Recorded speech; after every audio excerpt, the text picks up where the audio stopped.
Hi, my name is Jake Phillips. I'm a voice actor. So I do a lot of one-on-one coaching with voiceover clients. And so that's what you and I will do right now. We'll kind of use the book as a guideline, and then we'll try to go into some other details as well. Some people just learn better face-to-face. Other people learn better reading. So between the two, if you read the book and do this, I am very optimistic that you're going to be very successful in your voiceover endeavors.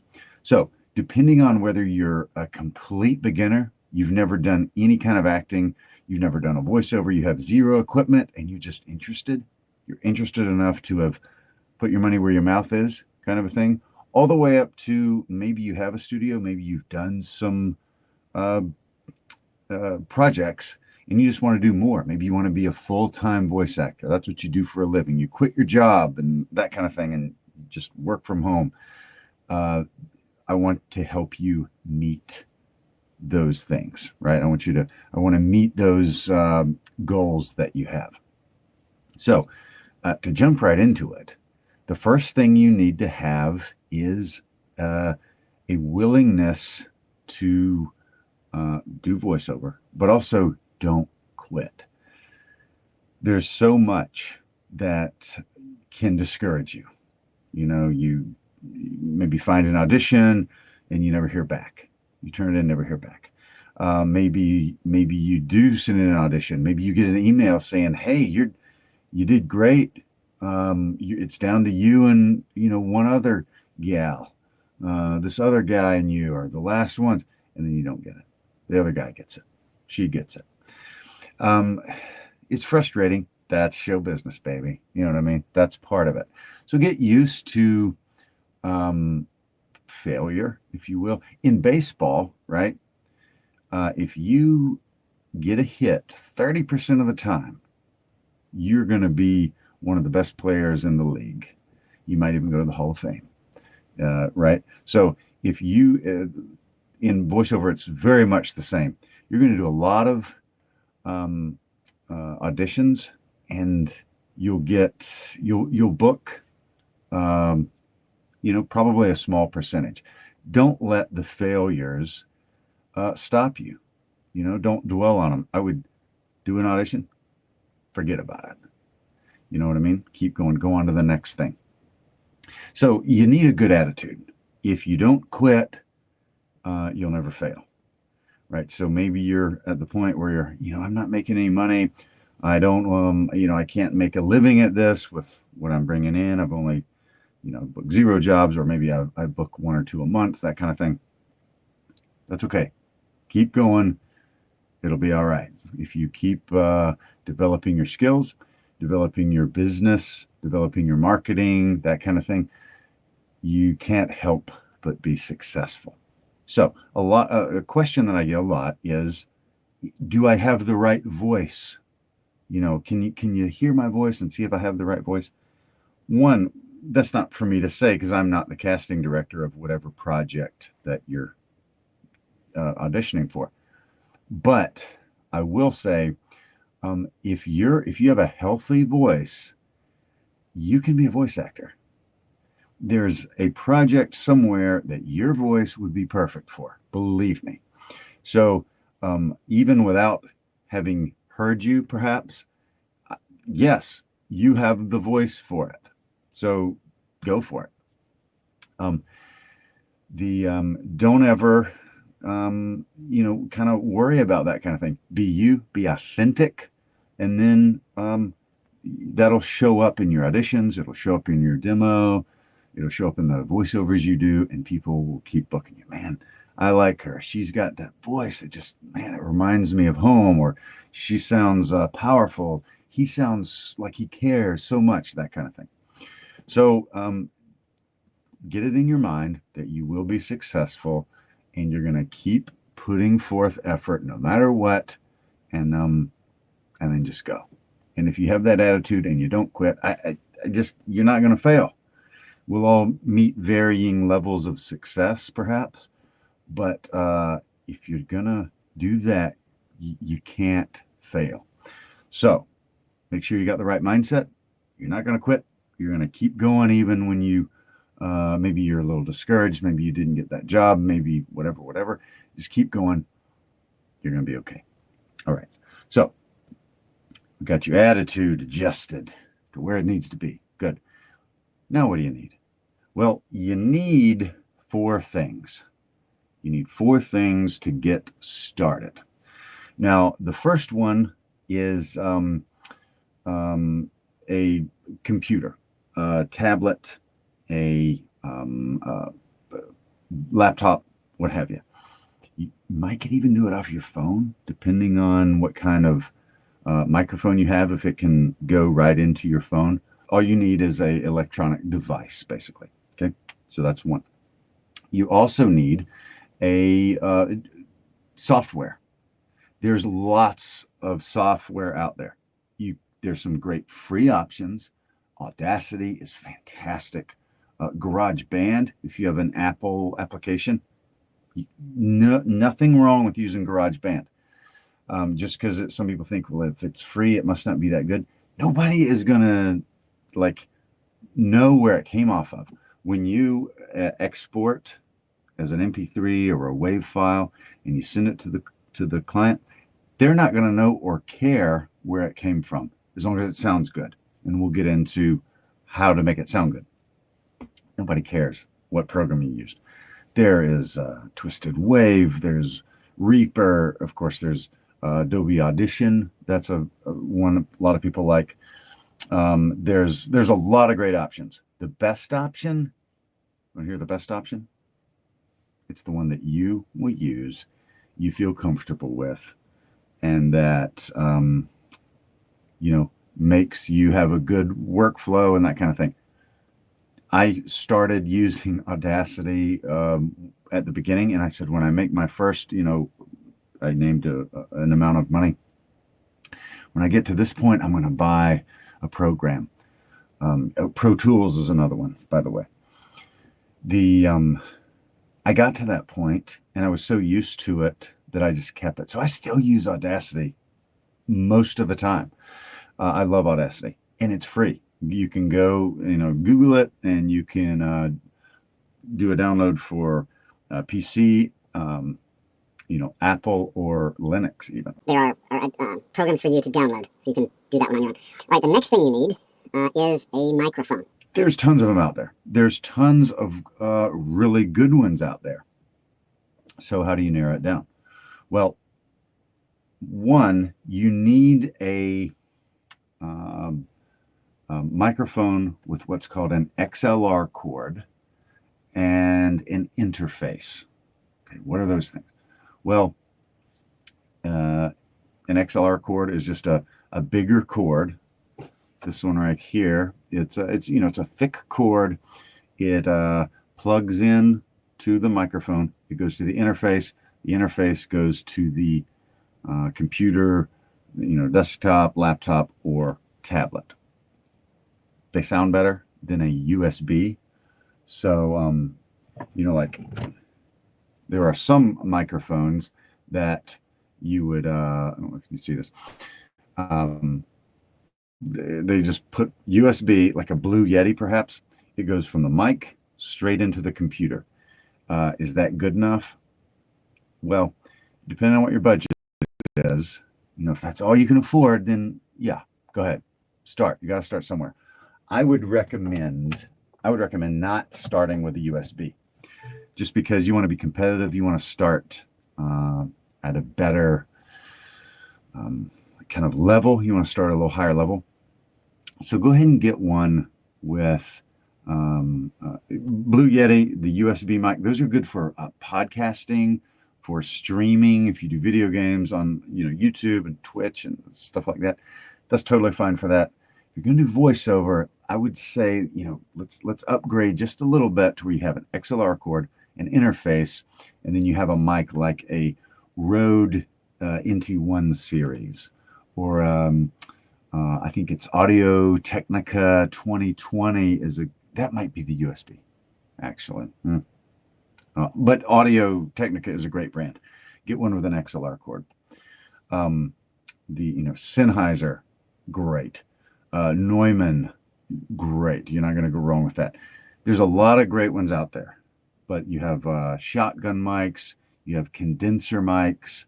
I would recommend a condenser mic if you can, because that's going to be very versatile in your treated sound space. But shotgun mics are another great option.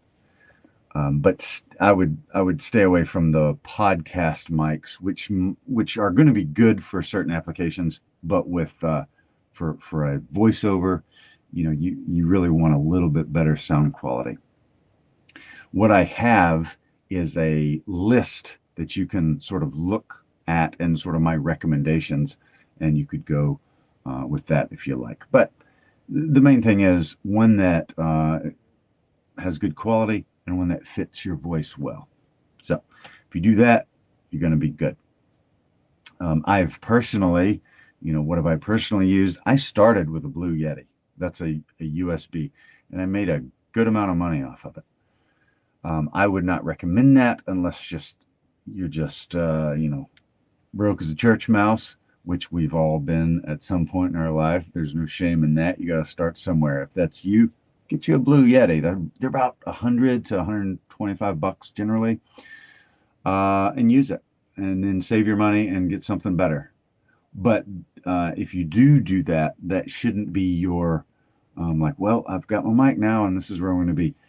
Your goal needs to be, let's upgrade. Okay. My next mic was an NT, a Rode, and when you're shopping, it'll look like a O with a line through it, right? Like the little Scandinavian O. Even though I think they're an Australian company, but here nor there, it's Rode with a line through it. And then the NT1A is what I had, and it was fantastic. I loved that mic. And then it got some moisture in it, and I had to get a new one. That's the only reason why I got another one. So then another one that I've used is the Warm Audio WA47 Junior. Really like it. It's great. And then the Neumann TLM 102. So those are the ones that I've used the most. And also the Sennheiser, I think MKH 416. So that's a shotgun mic, and that's what I've done a lot of character work, audio dramas, that kind of thing. That's anytime I go to another studio somewhere else, Chicago, New York, Austin, Texas, that kind of thing, Los Angeles.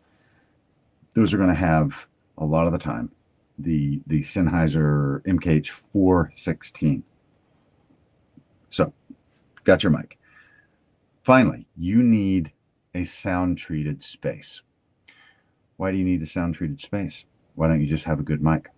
Well, let's say you go into your bathroom, okay, and you start recording with a fantastic mic. You're just going to sound terrible in high definition. That's all it's going to do. A good mic is only going to make you sound worse if you don't have a treated sound space around you. Now, what does that mean? Well, what you want is when I say a treated space, that is, it's quiet from outside noises like airplanes, mowing the lawn, construction crew, the jackhammer out in the sidewalk, the traffic, the ambulances. Is there an airport nearby? And are you in a air traffic pattern? Are you near a hospital? So there's ambulances coming off the highway with their siren on, or maybe the medevac helicopters coming right over your house to land on the helipad. There's a lot of things. We all live in different places. Maybe the neighbor has a pack of hyperactive dogs in the backyard. Maybe the neighbor loves to mow the grass and more than it needs, and so it's always going. There's always a loud noise out there. There's so many things that can be coming in from the outside. You gotta, you know, keep those out. Gotta quiet them down somehow. One way to do it is get in an interior room. It's like you're escaping a tornado, right? Go to the interior if you can. If you have interior closet, that works really well. That kind of thing. I have friends that are, have home studios in downtown New York City, and they make it work. So, um, uh, if you have a basement, maybe you're in the Midwest and you got a basement tornado shelter, that's going to be the best place because you've got, it's so quiet down there. You've got the earth itself sort of shielding you, so the only real sounds are going to be coming in from the top. That's ideal if you have a basement, but if you don't, no worries. You might be in a high rise, you can still make it work. Either way, make sure there's no noises coming in from exterior places. Okay, now you need to worry about the interior of it. You'll notice I have sound tiles on my walls. If I were to take the sound tiles off, it would sound a lot more echoey, right? It wouldn't have the warm, there would be no warmth to it. So soft stuff makes the sound, let's say you're just in the bathroom or the kitchen. Some rooms of the house are more echoey. The rooms without the carpet, they're going to be more echoey. And that's because your voice or the vacuum cleaner or the coffee maker or whatever's going on sends out sound waves. It hits a hard surface like a wall or the ceiling, the hardwood floor, that kind of thing. And it bounces around, it distorts, and then it hits your eardrum, and your ear picks it up. So the more that you can do soft spaces or soft surfaces, the better. Have you ever tried to, or have you ever moved? So let's say you have a rug, you have a couch, you have a chair, you got some things on the wall, yada, yada, yada. And then you move all of it out, and then you come back inside for one final walkthrough. It's echoey, right?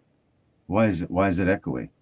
It's because there's not these things like the couch, the chair, etc., the rug, to sort of soak up the sound waves or dissipate them to where away from your ear, to where they don't come around and distort and cause echo. That's the effect you want in a space like this. So I would recommend interior closet if you can. And then either you could get sound tiles like this off of Amazon. I've got some links for you. You could hang rug. You could literally pin a rug to the wall, right? There's blankets. There's moving blankets that you get from that you can rent with a moving van, that kind of thing. You can buy them at hardware stores, Lowe's, Menards, Ace Hardware, yada, yada, yada. You can buy them. Hang those. Those work great. Make sure you have a carpet or a rug on the floor. That'll reduce it a lot. If you can do the ceiling, that's good. And honestly, you can start in your closet. It's hard to stay there just because generally you're living in your closet. So you have, you're trying to get clothes, yada, yada, yada.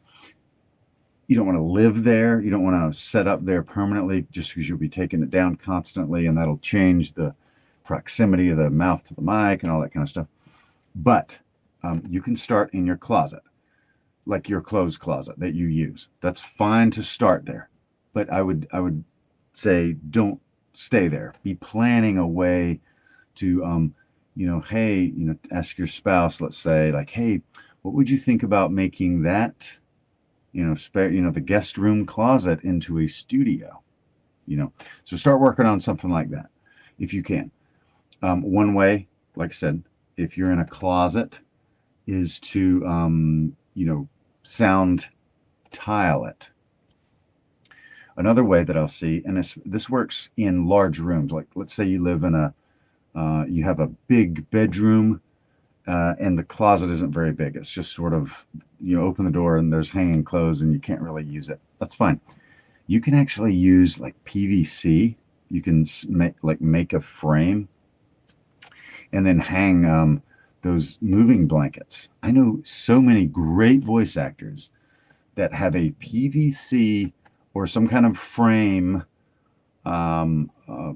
like sort of, they've framed out this little cage around them, draped moving blankets, some kind of, comforters, quilts, whatever, a lot of soft surfaces to soak up sound, diffuse sound away from the mic. So your lovely voice goes through the mic once and then it dissipates and it doesn't come back through. And so just be creative, but make your space where you have lots of soft stuff around you, and try to minimize the amount of hard things like a wall or a ceiling or a floor that's hard and flat. Get soft stuff. Think cushions, hanging clothes, comforters, quilts, that kind of stuff. So you have, in review, you got 4 things you need. You have a computer, tablet, etc. You have recording software, Audacity, GarageBand. You have Reaper, Pro Tools, Adobe Audition. You have a mic with an interface, ideally. And then you have a sound-treated space. So those are the 4 things you need to get started. You can, I think, I got started for, less than $500. And that is buying the mic. I mean, I already had a computer, right? So assuming you have a computer, the Audacity was free. I bought a mic for $125. And again, I would put a little more to that. So that way you'd have a condenser mic or a shotgun mic with an XLR cord and an interface. An interface is you can get a good one from $80 to $200. You get a mic from $150 to $250, and you're going to be, you're probably going to be at a great starting point.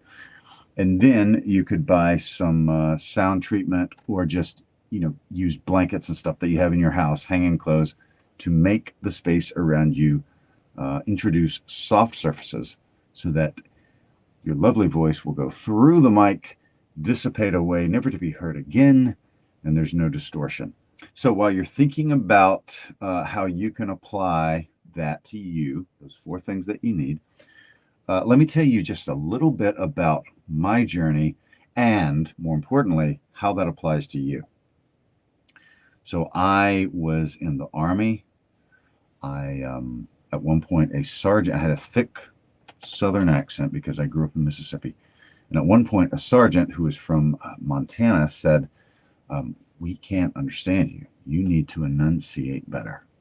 So that's when I started. This was 2008. So I started, trying to enunciate better, where guys from New Hampshire to California, from Oregon to Florida, from Montana to Alabama could understand me. And so that was actually very helpful. So I was training for voice acting way before I even thought about it. And that it goes to show that even if you have, let's say, a heavy regional accent, it's okay. One, there's going to be local commercials and character stuff and all kind of work that you can do in that accent. But I would highly encourage you to start working on a mid-regional diction. Those are the people you're going to hear on the nightly news, the cable news networks, that just have you can't tell where they're from by listening to them talk. And you can do that. voice acting, that's what it is you're sort of taking on an accent. You can do that. But if you can get that mid-regional accent where nobody can tell where you're from, you can make a lot of money, because they're going to run that in Florida. They're going to run it in Wyoming. They're going to run it in Maine. They're going to run it in Mississippi. They're going to run it in Texas, North Carolina. And they, the more that you sound like anybody instead of a certain person, the more broad-reaching that your commercials is going to be. And so a company, unless it's like a Southern company, if they have business all over the United States, they're probably going to want a mid-regional sound. So try to do that. And that's how I started to develop it. Was someone said, you got to learn to talk English. So then another thing, I went with a friend to Kansas State Theater. I had a great theater program. I'm sure they still do. And I went to Romeo and Juliet, and I went to several plays in a short period of time while I was in the Army, living in Manhattan, Kansas. And I thought, man, I kind of want to perform. That looks fun. I'm kind of a little on the introverted side. So that was the first time that I had ever thought it would be fun to stand up in front of someone and pretend. And I think the attraction to that was that it wouldn't be me. I'm like hiding behind a character. So it's not even me they're seeing. And I guess that's where it comes from, but I thought that would be interesting. And then I heard an audiobook, The Magician's Nephew by Kenneth Branagh. And it was amazing. This British actor, he whisks me away to Narnia without music, without sound effects, without any other voices. He became those other voices. He would put on different accents for different characters. And it was amazing. And I thought, I kind of want to do that. So that, once it got in my mind, I thought, I'm going to do it. Later on, fast forward a few years, I got my Blue Yeti mic and started sort of playing around. My dad passed away from cancer. And I had a daughter on the way. And I thought, you know what? I want to have some recordings for her so that she can have them in case anything happens to me. Or she just has a little YouTube channel, which has become The Cultured Bumpkin, my YouTube channel. You should definitely check out and subscribe. I've got a lot of different stuff on there. So that she can hear Dad read Bible, poems, short stories, audiobooks, and just have a sort of library from her old dad. So that's how I started. And we'll mention it later, but you should think about doing that too. YouTube's a great place to be. It's a great way to practice your craft. You can do open domain audiobooks or whatever. You should think about that. Doing a podcast or a YouTube channel or both. And my dad, I had one recording from my dad, and I treasure it. And so I thought, well, if I could do that and have lots of them for my little girl. So that's what I started doing. Again, that was sort of the starting point. I didn't have a mic. I just had a little laptop. I would use my wife's laptop, and I would record just with the internal mic. And it was just outstandingly terrible, right? The quality. But after I did a few recordings, I was like, you know what? I'm going to try to get a better recording. So I borrowed a mic, and it was like, it had a plug-in, so I could plug it into the computer and link it up. But it was like a handheld, like a karaoke mic, like a dynamic mic for, singing or something. It wasn't really a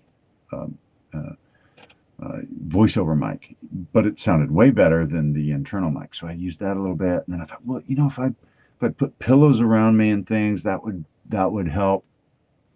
So I started doing that.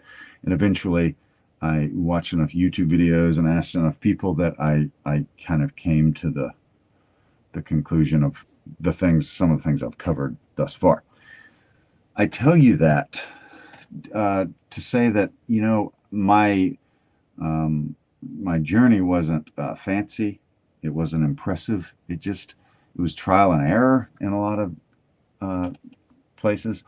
And by the way, I hope, it's my goal, that I am saving you hours and hours and hours, hundreds, certainly hundreds, if not thousands of hours of watching YouTube videos and doing trial and error between this webinar and of course, my book and my course. So between those three things, I think it's worth every penny. I want to be a fountain of information for you that I didn't really have. I found it, I pieced it together, I cobbled it together from a lot of different ways, but I didn't have like one certain source coming up. And so I hope that I will be that for you. So it doesn't have to be impressive. You just got to do it. You can have a home studio that's not beautiful yet, and that's okay. I wouldn't worry about it. The main thing is that it sounds good. It doesn't have to look good, just got to sound good.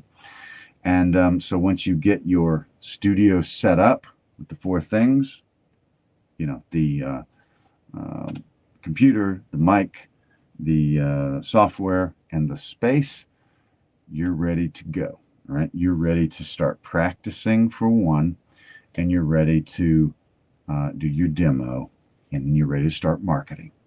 So let's talk about how to practice first, because I think when I have clients and we do coaching sessions, what I tell them is I say generally, let's have at least 2 weeks of practice before you do anything with a demo. Okay. Now, what I recommend, and 2 weeks, that can vary. Generally, that's if someone has any kind of acting background. They already know how to take a script, break it down. Maybe they've been in some stage plays. Maybe they do screen acting, that kind of thing. If you're totally new to it, like I was, right? My first role ever was I was the donkey that, in non-speaking role, that Mary, the mother of Jesus in the Bible, rode to Bethlehem upon with her dutiful husband Joseph walking alongside. I was the donkey. I wore a gray sweatsuit. I was on all fours, and old girl was riding me side saddle all the way to Bethlehem, which was across the stage. Non-speaking part, as I said earlier. That was my first acting role. So if that could make a living, if that was my start, and now I make a living at voice acting, I'm confident that you can, because even nothing would have been better than the donkey in the Christmas play, So, but I would say 2 weeks or so, at least, of working every day. Now, here's what practice needs to look like. One, you need to be on YouTube, and you need to type in, professional voiceover demo, and just listen to 25, 30, 50 different ones, because a lot of people put them on YouTube. And we'll talk about that later, because I think you need to put one on YouTube too. And just, and you're like, man, that sounds really good. And so just get a feel for what it sounds like. Whatever kind it is, whether it's commercial, whether it's character, just a different voiceover demos, just listen. So the next thing is, I would find commercial spots. Now, here's why I say commercial. Now, you might be thinking, well, I want to do cartoons. I want to do character and that kind of thing. If that's you, that's totally fine. If you only want to do that and you're not willing to do anything else, then don't even bother about what I'm going to say. Go straight to the character demo. However, in my experience, my commercial demo has made me more money than any other thing, any other demo, and has gotten me more work doing character work than my character demo. I mean, that sounds silly, but when I have my commercial demo, and we'll go into what that is shortly, but my commercial demo makes me more money, or has made me more money than any of my other demos, and has gotten me more work in more genres than my other specific demos, right? Which I think you need to have. If you're like me and you're like, look, if I'm using my voice, a good day in the factory is still not as good as a bad day in the booth. If that's you and you're willing to take like any genre, then you're like me, and you ought to have a commercial. You ought to have a character. You ought to have a audio book. You ought to have an e-learning. You ought to have a narration. So different ones, but I would start with your commercial demo, because that's going to cast your widest net.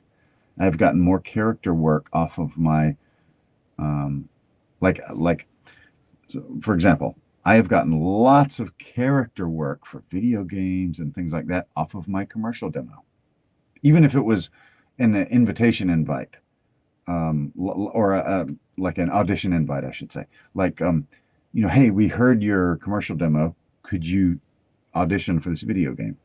That happens all the time. For my character demo, where it's only, funny voices and heroes and villains, that's all I get. I don't ever get like, hey, we heard your funny, whatever voice. Could you do this sort of serious narrative for Snap-on tools? Right? That's not how that works in my case. I've done a lot of stuff for Snap-on tools, but it's because they heard my commercial demo. And I would venture to say that you'll be in the same boat, so to speak. So I would say start with your commercial demo, cast your wide net, right?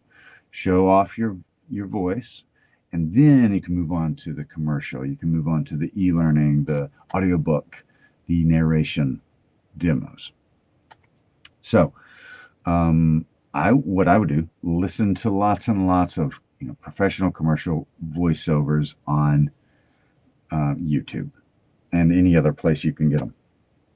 You could go on Fiverr and type in like male voiceover, female voiceover, just different things like that, and listen to some really good pro stuff. Secondly, I would make a list of voiceovers that have moved you. What do I mean by that? The Fellowship of the Ring, Kate Blanchett, opening voiceover. Oh, amazing. You should go listen to that, right? Beauty and the Beast, David Ogden Stiers, as the camera is panning towards the animated castle, and he's talking about how one stormy night this old lady showed up and yada yada yada. Go listen to that.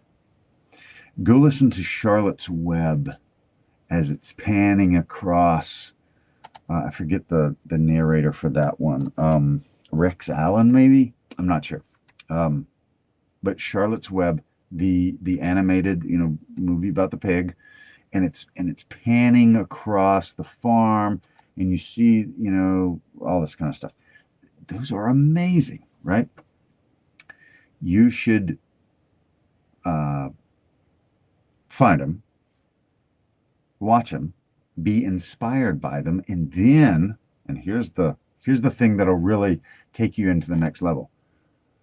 Write down the script that you hear, and then record it. At first, even if you don't have a mic yet, you could do it off of a cell phone, right? Just there's a voice recorder on there on most iPhones and Androids and whatnot. Hit record and record the voiceover. Okay. Tom Selleck doing North America. Oh, amazing, amazing narration. David Attenborough doing nature stuff. That's going to be great. Morgan Freeman. We already mentioned some other names. Kate Blanchett, David Ogden stars Rex Allen. But just basically all that to say, find narrations that move you, that grip you, that make you hang on to every word. And then write down what you hear and then try and imitate it. It doesn't have to be the same accent or, you don't have to like imitate it to try to be mistaken for that person necessarily, but maybe make it your own. Like do the opening to Beauty and the Beast, right? And you put your own spin on it. That'd be cool. Okay, that's how you're going to get better. Don't listen to, people that aren't any good and be like, oh, I think I'm better than them, so I'm good. Don't do that. Listen to the pros. Listen to Shakespearean actors. Listen to the people that are being used in Disney movies and those Disney classics and other things. Mentioned Kate Blanchett. Amazing. That's a timeless classic narration. That's what you should be imitating, emulating, comparing yourself to, and you'll get better and you'll get better. And as you do that, you're going to develop your own style, and you're going to become more acquainted with your mouth placement, your tongue, your throat, whether there's something back here or whether it's coming out of your chest, or doing a British accent or something like that, and maybe a crazy redneck, whatever. So as you do different accents and different voices and different placement, it's just going to help. It'll help you become more acquainted with the tools in your toolbox, which is, all this, and it'll help you be a better voice actor. So that's how you practice. So then I would say, if we're going to start with commercial, find some commercials, some older commercials. I would say nothing that is airing right now. I would say do some older ones, some Nike, McDonald's, some recognizable brands and products that you like and have used personally, right? Write those down. Watch them on YouTube, Vimeo or wherever, and then recreate them. That's what I recommend doing. Now, when it's time to make your demo, okay, a couple schools of thought. There are people that say, don't ever, under any circumstances, make your own demo. What are you, nuts? What are you, crazy? That kind of thing. That's fine. If you don't want to, don't worry about it. You can pay somebody. I've got somebody that I work with that when I have a client that wants to, they're like, well, I don't want to do it. I want someone else. I want a sound engineer to do it. That's fine. I've got a guy that I work with at a local studio. What I'll do is I'll take my clients' recordings, whether it's in a live session or whatever. I'll send them to him. He makes it into a 60-second demo, sends it over as an MP3. Bada boom, bada bing, you're good to go.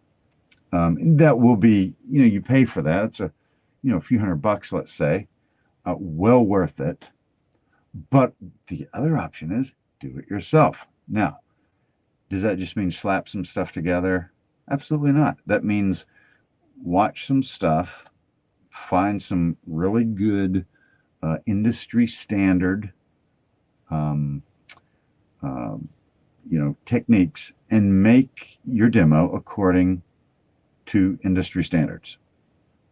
I mean, so when I say a homemade demo, that does not mean, you just sort of tossing something together.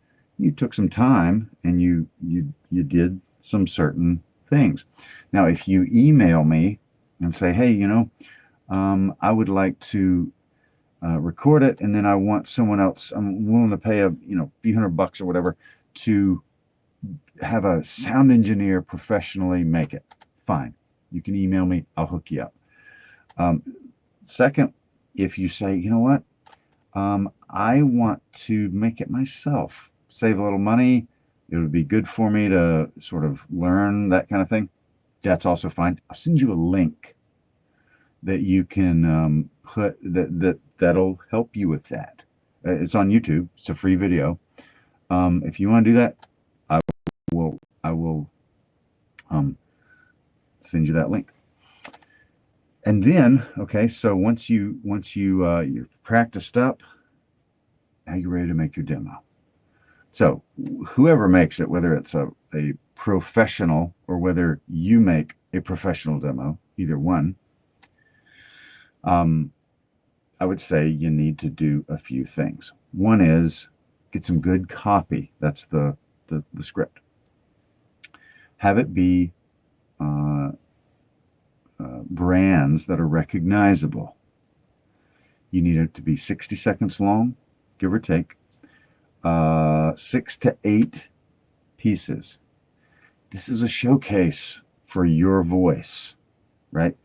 I tend to do a lot of luxury items, a lot of tough items, like the kind, there's you spray the bed of your pickup truck and it's like iron. They want that rugged, tough sound. So I do that kind of thing. I've done like luxury Italian yachts. This company that makes luxury, they're an Italian company that makes yachts. And it's just all about luxury. I do that kind of thing a lot. I do a lot of stuff, but I tend to most of my stuff, the majority is luxury or rugged. Whoever you are, whatever your voice is like, you're going to have those things as well. You're just going to have those little niches that you gravitate towards, and you just sort of sound like. Maybe financial planning. Maybe you just have a professional, sincere, trustworthy sounding voice, and just everybody wants you to represent their financial planning firm. It might be, you have this like sort of cynical, ditzy, whatever, sort of playful sound, maybe, millennial, youthful, whatever. You're going to have your own sound that you're especially good at. And you're a voice actor, so you're going to be able to do a lot of stuff, but you're just going to gravitate toward a smaller group that is just you. Now, whatever that is, you want those towards the front, right? You want your best work at the front because you got about 3 seconds for a casting director to say yay or nay, or maybe.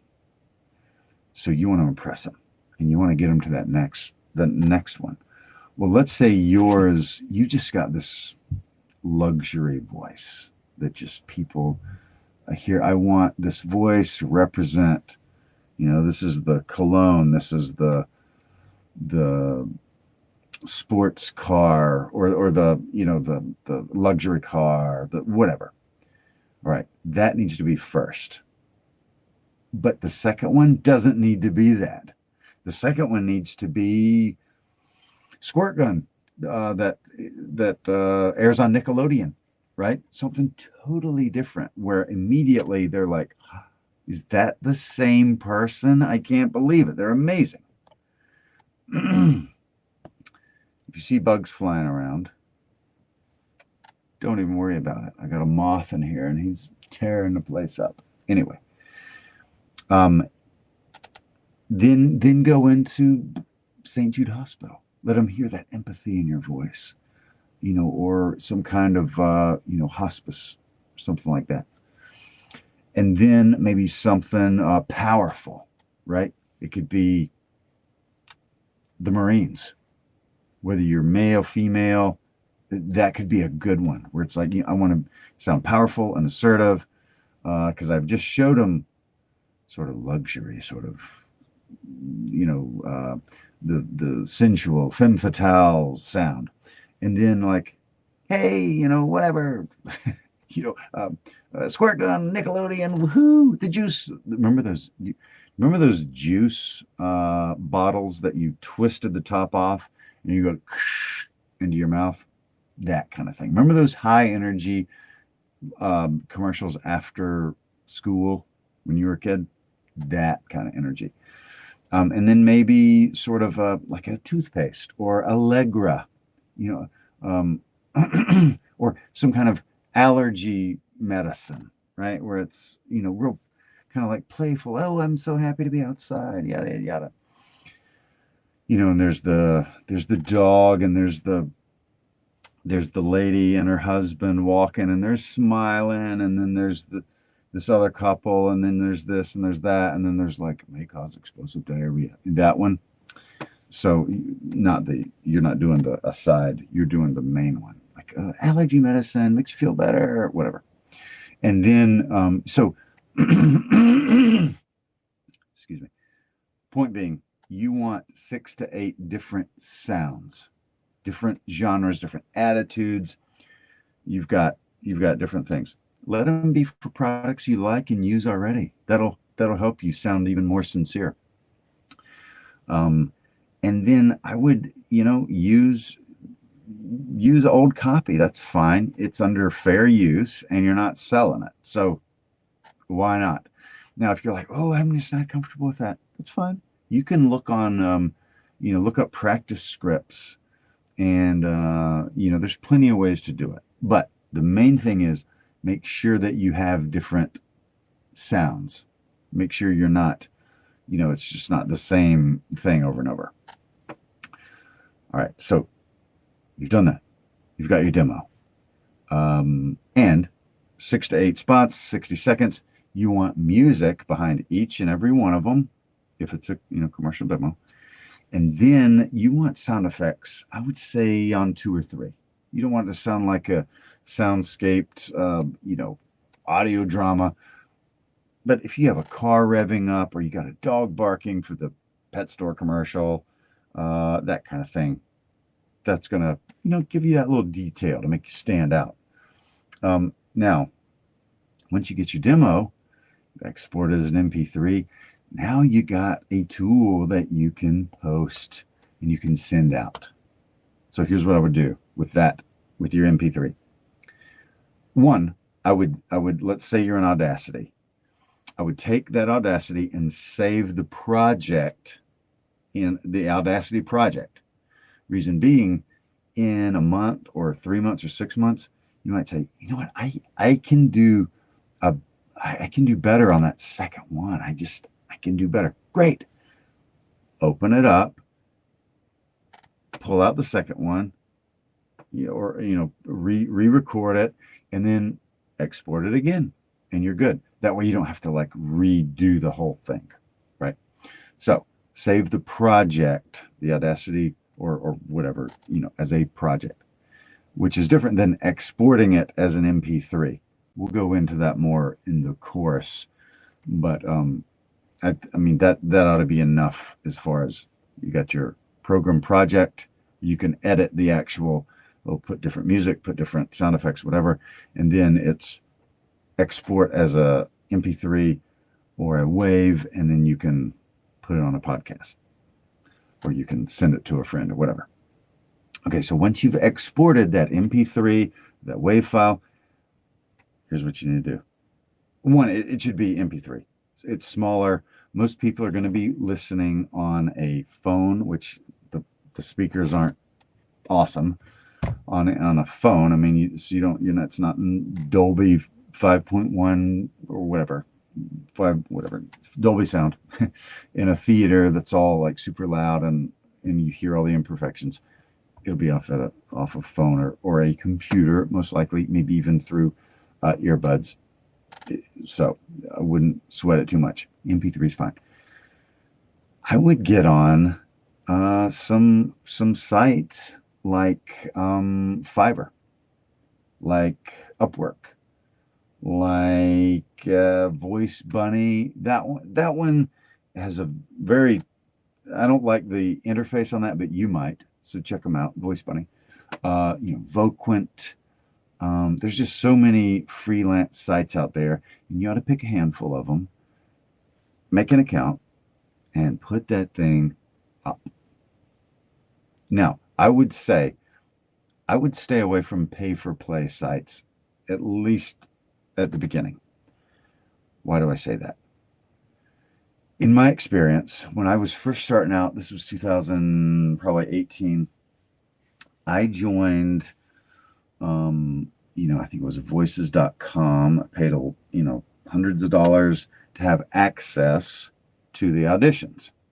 That's great. And now these are not scams, okay? These are legitimate businesses. So it just, in this case, it didn't work for me because, one, I still had a job. I was working in a factory. I hadn't gone full-time voiceover yet. And so I couldn't record an audition until I got home that evening. So if an audition posted at 10 in the morning, it would be, 5:36 at night before I could even look at it and audition. And it had been cast hours ago, right? So one, I was missing out on most of the auditions just because I couldn't respond to them immediately. And unless that's you, then if let's say you've got another job, you're going to be in the same boat.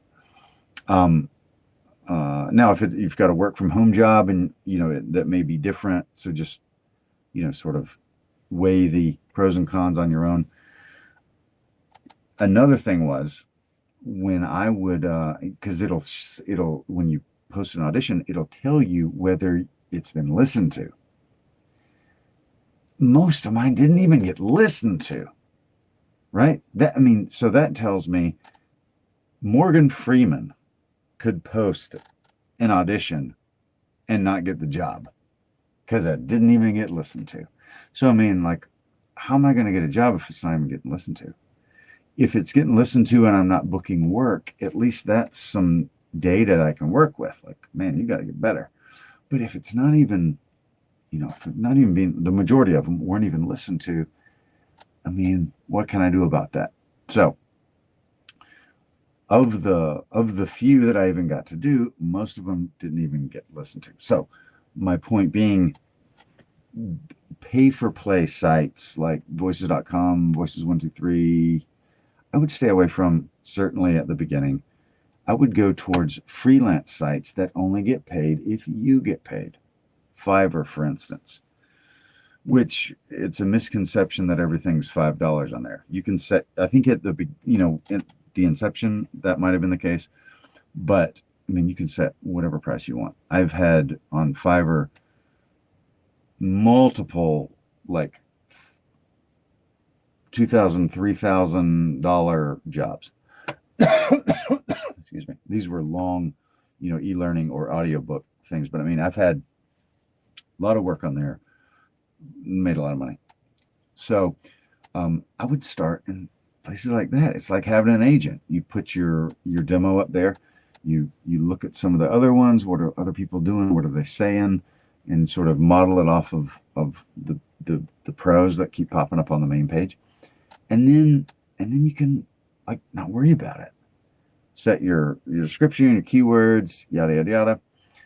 And then forget about it until you start getting a message. I would download the app to your phone. That way you can have sort of instant, if someone messages you, you could say, okay, I'll get back with you soon. And then it might be later that evening, but at least you've established communication with them. Upwork, same way. There's, I think, freelancer.com, different things like that, where you're paying either nothing or something very minimal for each, each job or whatever. Let them come to you. That's my philosophy. You can do what you want. But I think you can make a lot of money on free or websites that are free to be on, and then they make their money when you make money. So in Fiverr's case, they take 20% of the sale. And man, I'll do that all day long because I'm making money from people I never would have met. Um, and I'll take 80% of the sale. That's fantastic. So you can do that. Get your MP3, your demo, put it on sites, freelance sites. I would also put it on something like SoundCloud and or YouTube, a recognizable link that someone's not going to be skittish and think it's a phishing scam if you send it to them, right? So let's say YouTube. You can put up a picture of you like with your mic, and then just have it run in the background. Doesn't even have to be a video, and then send that to people. What I would do, get a little like an email, say, hey, my name is yada yada yada. I'm non-union, if that applies to you. Voice actor. I work in all kinds of genres, and here's my demo. I have, when you say I'm non-union, you're communicating that you have more competitive rates, right? You're going to give them a deal without saying, hey, I'll give you a deal and I'm super negotiable so you can pay me nothing. That's, so you're communicating that a little bit without to pique interest, but without sort of selling yourself short. So I would mention that if indeed you are non-union. And then, or if you're, let's say your union status does not affect like voiceover with some company that you book on your own, whatever. In that case, you would be non-union. And then you can literally Google production companies, e-learning, whatever companies. If you see a company you like, you can always look for the creative director on the website, send them a message, get on LinkedIn. You're limited only by your imagination. If you're on social media, Facebook, IG, TikTok, Twitter X, use them. Put your stuff up there. You never know who's going to see them. I've gotten so much work off of TikTok because someone will say, I saw your thing and, can you do this for our company? Or, can you be the character in this audiobook, that kind of thing. That's happened so much. So do it. And then just, be nice, communicate best you can, never lie to anybody, just be forthcoming. If you're going to be late on a delivery, say, hey, I'm going to be late because, whatever. I got, this issue came up. I'm running a little behind. Communication, just have great customer service, that kind of thing. And you're going to be all right. And you will start booking work. And then if you're not booking work, that means you need to get better. So be practicing all the time. Personally, I try to practice every day. Like I want to be getting better every single day. I encourage you to do the same thing. Once you have a demo, it's not like, oh, I've arrived, I have a demo, so this is how good I am. It should be your goal that within a month, you're like, oh, I need to redo this demo because I'm way better than that now because I've been practicing every day. That ought to be the goal. So we've covered a lot of ground. The 4 things you need to get set up.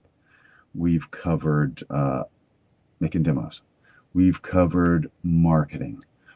Now, I have, you should have the book. If you haven't ordered the course, I would highly recommend it because we go into more detail about all the things we've talked about. And then if you want private coaching, that's available. I'll have my contact stuff down below. Make sure you're subscribed to the Cultured Bumpkin. I have a lot of stuff on there that I put up for free, and I think you can learn a lot. But thank you very much for purchasing the book and this webinar, and I just wish you the best of luck. And if you have questions, shoot me an email. If you book work, I want to hear about it. I want to celebrate with you. And let me know how that goes. And kind of let me know what you're working on. I set up this YouTube. I'd love to hear back from people. So best of luck. Thank you again. And hopefully we'll be in touch.